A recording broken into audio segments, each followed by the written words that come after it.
ओम श्री नारायणाय नमः।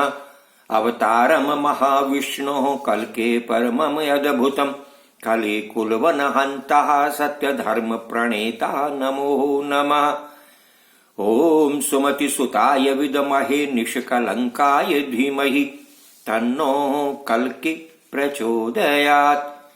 श्री नारायणाय नमः। श्री हनुमते नमः। भगवत भक्तों, जय श्री कल्कि।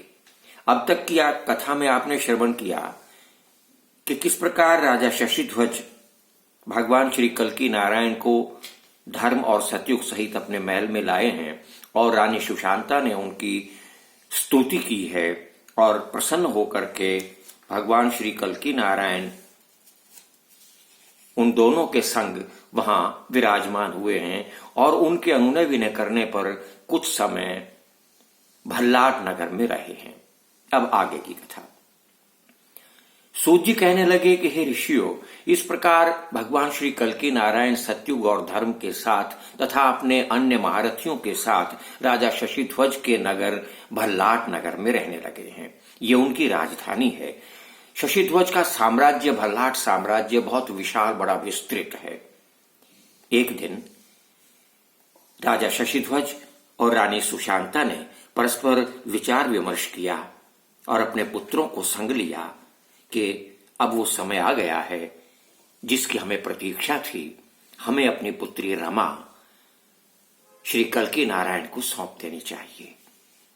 और सबकी सम्मति से राजा शशिध्वज और रानी सुशांता अपने पुत्रों के साथ रमा को लेकर के भगवान श्री कल्कि नारायण के सम्मुख पहुंचे और अनुनय विनय की।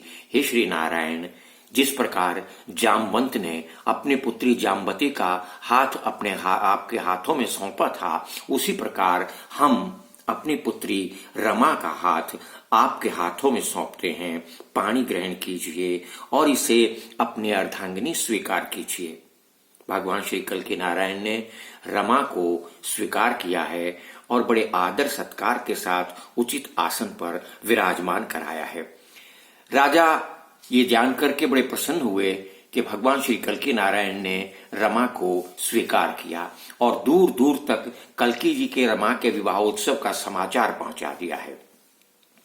विधि विदित रीतियों से भगवान श्री कल्कि नारायण जी का विवाह संपन्न हुआ है और चारों ओर से राजा महाराजा बड़े आदर और सत्कार के साथ वहां पहुंचे हैं। विप्रों ने अनेक प्रकार के वस्त्र प्राप्त किए हैं, भोजन आदि उन सब ने ग्रहण किया है और चारों ओर खुशी ही खुशी दौड़ गई है। मंगल गीत गाए जा रहे हैं। इस प्रकार भगवान श्री कल्कि नारायण रमा जी के साथ राजा शशिध्वज के नगर में सिंहासन पर विराजमान हैं। ये कथा सुनकर के शौनकादि ऋषियों की जिज्ञासा और आगे बढ़ी और उन्होंने पूछा सूत जी से, हे वेदव्यास जी के परम प्रिय शिष्य, हे पुराणज्ञ, हे तत्वज्ञ, हे सूत जी महाराज, क्या भगवान कल्कि नारायण वहीं रहे? सूत जी कहने लगे, हे ऋषियों, ऐसा नहीं है। एक दिन सिंहासन पर बैठे हुए भगवान श्री कल्कि नारायण और राजा शशिध्वज के साथ अनेक राजा महाराजा वहां उपस्थित थे, अनेक विप्र उपस्थित थे, सत्य और धर्म भी उपस्थित थे। ऐसा जान करके एक दिन वहां उपस्थित राजाओं ने शशिध्वज से विनयपूर्वक पूछा, हे महाराज, इस समय आप साक्षात नारायण जी के अंशाकार श्री कल्कि जी के ससुर हैं। इस सभा में उपस्थित हम सब विप्र, राजा, साधारण जन श्री हरि में आपकी ऐसी भक्ति देख रहे हैं कि अतुलनीय है, अलौकिक है, दृढ़ है। हम सब जानना चाहते हैं कि आपको ये श्री नारायण की अनुपम भक्ति कहां से प्राप्त हुई। हे परम वैष्णव, हे महाराज शशिध्वज, ये विचित्र भक्ति क्या आपने किसी से सीखी है अथवा ये आपकी स्वाभाविक ही है? हे राजन, हम सब के मन में बड़ी जिज्ञासा है, कृपया शांत कीजिए। धर्मज्ञ ब्राह्मणों सहित राजाओं की ऐसी वाणी सुनकर शशिध्वज ने बड़े विनम्र भाव से कहा, हे हितकर, हे विक्रमशाली राजाओं, जिस प्रकार हम दोनों स्त्री पुरुष के जन्म जन्मांतर के कर्म हुए हैं, जिस प्रकार हमें ये भक्ति प्राप्त हुई है, वो मैं आपको श्रवण कराता हूं। पुरा युग सहस्रांते गृद्धोरहं पूतिं संभुक गृध्रीयं मे प्रियारण्ये कृत नीडो वनस्पतौ। हजारों युग बीत गए होंगे।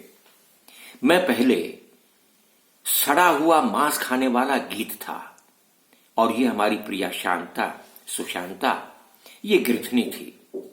हम गृध गृधनी दोनों एक बड़े विशाल वट वृक्ष पर घोंसला बनाकर निवास किया करते थे। हम वन उपवन युक्त समस्त स्थानों में इच्छा अनुसार भ्रमण करते और दोनों ही मृतक जीवों के दुर्गंधित मांस को खा करके अपना जीवन व्यतीत किया करते।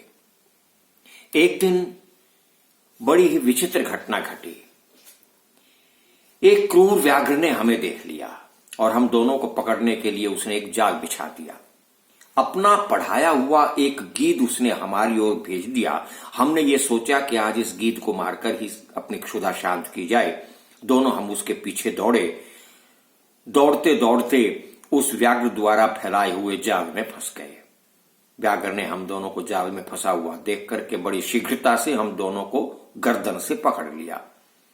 हमने उसकी पकड़ से छुटकारा पाने के लिए अपनी दोनों चोंचों से तीव्र प्रहार किए हैं, परंतु उसके बंधन से हम छूट नहीं पाए। वो व्याघ्र हमें गंडकी नदी के तट पर ले गया। वो गंडकी नदी जहां गंगा जी से मिलती है, गंगा के रूप में परिणत होती है, वहां एक चक्र से अंकित शिला थी। उसने उस चक्र अंकित शिला पर पटक पटक कर हमें मार दिया। ज्यों ही हमारी मृत्यु हुई तो तत्काल एक तेज पुंज विमान आकाश से उतर कर आया और हम दोनों उसमें सवार होकर के स्वर्गलोक से पूजित बैकुंठ धाम में चले गए। हम बैकुंठ धाम में 100 युग तक रहे हैं। आज की कथा में इतना ही। आगे की कथा अगले एपिसोड में। तब तक के लिए जय श्री कल की, जय श्री हनुमान।